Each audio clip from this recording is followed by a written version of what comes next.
Salut les amis, bienvenue. L'histoire d'Afrique ou la libération de pays africains ou les indépendances de nos pays, nos micro-États, parce que nous sommes un pays.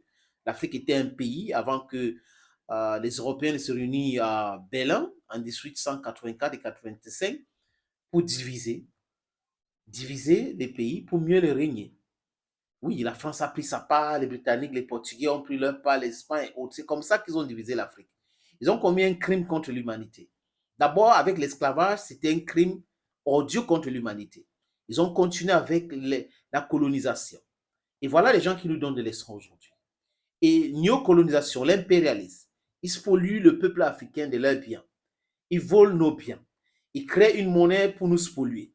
Il y a des comptes d'affectation dans la banque française, la Banque centrale française. Au nom de quoi la France imprime la monnaie des pays francophones? Au nom de quoi ces pays doivent accepter? Mais quand vous avez les traîtres comme Alassane Draman Ouattara, n'oublions pas que Houphouët-Boigny a joué ce rôle aussi. Houphouët-Boigny fait partie des personnes qui n'ont pas voulu l'indépendance totale de l'Afrique. Houphouët-Boigny fait partie des personnes qui s'opposaient à Kwame Nkrumah et les autres qui voulaient la libération de l'Afrique économiquement et politiquement.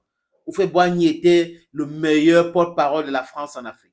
Léopold Sédar Senghor aussi au Sénégal. Voilà l'histoire de l'Afrique. Il y a eu toujours les politiciens corrompus dans ce pays-là pour trahir l'Afrique. On dit qu'on va créer une nouvelle monnaie pour la sous-région, Afrique de l'Ouest. Ouattara appelle son ami Macron, il concocte un plan, et ils disent que l'éco va faire quoi que ce soit.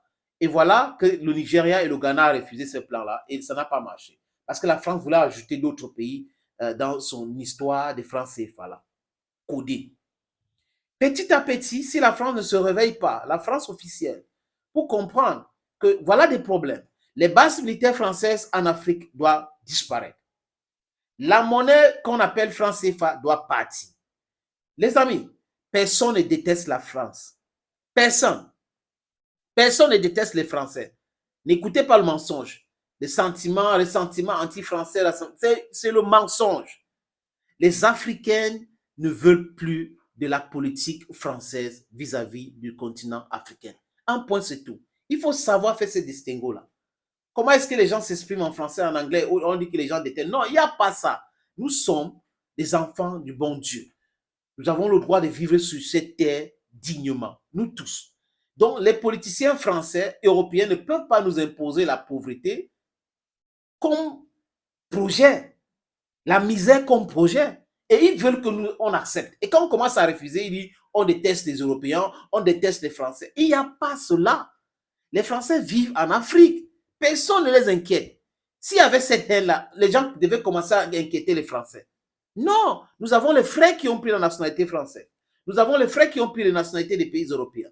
Il n'y a pas un désamour entre l'Afrique et l'Europe, l'Afrique et les États-Unis. Ça n'existe pas. Ce qui existe, c'est la haine vis-à-vis de la politique que mène la France en Afrique. Donc, les politiciens français qui sont au pouvoir de façon successive, depuis De Gaulle qui a créé ce désordre total, Pompidou, Valéry Giscard d'Estaing, François Mitterrand, Jacques Chirac, Nicolas Sarkozy, François Hollande et aujourd'hui Macron doivent savoir que l'Afrique appartient aux Africains. Le sous-sol africain appartient aux Africains. Des traîtres qui sont en Afrique, là, comme Ouattara, comme Macky Sall, comme Tinubu aujourd'hui, doivent savoir que la jeunesse africaine n'accepte pas cela. Les amis, Sédar Senghor a trahi l'indépendance de l'Afrique. Houphouët-Boigny a trahi l'indépendance de l'Afrique. Macky Sall est en train de suivre les pas de Sédar Senghor et Abdou Diouf. Il est en train de suivre Ouattara, les pas de Houphouët-Boigny, Félix Houphouët-Boigny. C'est de ça qu'il est question. La Côte d'Ivoire a eu quelqu'un, bon Dieu, Laurent Gbagbo, qui était un vrai opposant, un vrai révolutionnaire, un vrai socialiste, qui a pris le pouvoir. Et comme on savait qu'il devait changer les choses, on a créé la rébellion. Tout de suite, il prend le pouvoir un an après, il y a la rébellion créée par Ouattara et la France, soutenue par le Burkina Faso de Blaise Compaoré, qui a tué son ami Thomas Sankara. Il se cache là-bas, il boit les jus avec le pain qu'il mange tous les jours là-bas. Il dit qu'il est ivoirien aujourd'hui. Il va payer. Ils vont payer tous ces gens-là.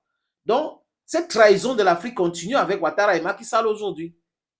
Et la jeunesse ivoirienne n'est pas pour Ouattara. C'est une vérité. La jeunesse ivoirienne est effrayée aujourd'hui par les armes, est menacée. Ce sont des menaces.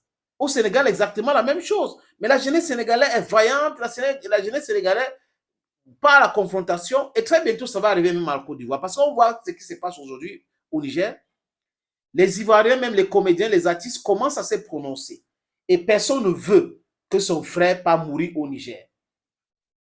Donc, les amis, Gbagbo, c'était pour moi la personne qui voulait changer les choses. Mais comme la France avait vu vraiment qu'il devrait commencer à changer les choses, ils ont dit qu'il faut qu'on attaque ce monsieur. Il faut créer la rébellion. Parce que là, ce qu'il est en train de faire là, ça ne va pas marcher. Et d'abord, il a refusé de faire un coup d'État contre Houphouët-Boigny. Et aujourd'hui, il est devenu président. Ah, faites attention, c'est un révolutionnaire, il va changer les choses. Et Gbagbo avait émis l'idée de la création d'une monnaie. On l'a arrêté à l'heure à la Cour pénale internationale et on a vu que Ouattara n'avait pas raison, Nicolas Sarkozy n'avait pas raison. On l'a libéré aujourd'hui. Le peuple ivoirien, la jeunesse ivoirienne doit protéger Laurent Gbagbo. Oui, je sais qu'il y a d'autres jeunes en Côte d'Ivoire qui peuvent faire des choses, qui peuvent faire bouger des lignes, mais restez soudés, restez solides. Le Sénégal et la Côte d'Ivoire, l'Afrique vous regarde. L'Afrique vous regarde parce que vous pouvez aussi aider l'Afrique à changer. Vous pouvez aider l'Afrique à se libérer. La jeunesse camerounaise doit se mobiliser.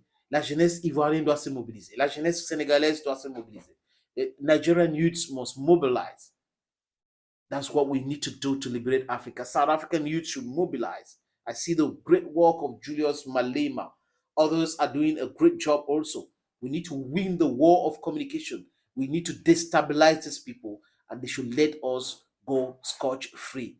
Moses, liberate your people. Thank you. Bye-bye for now.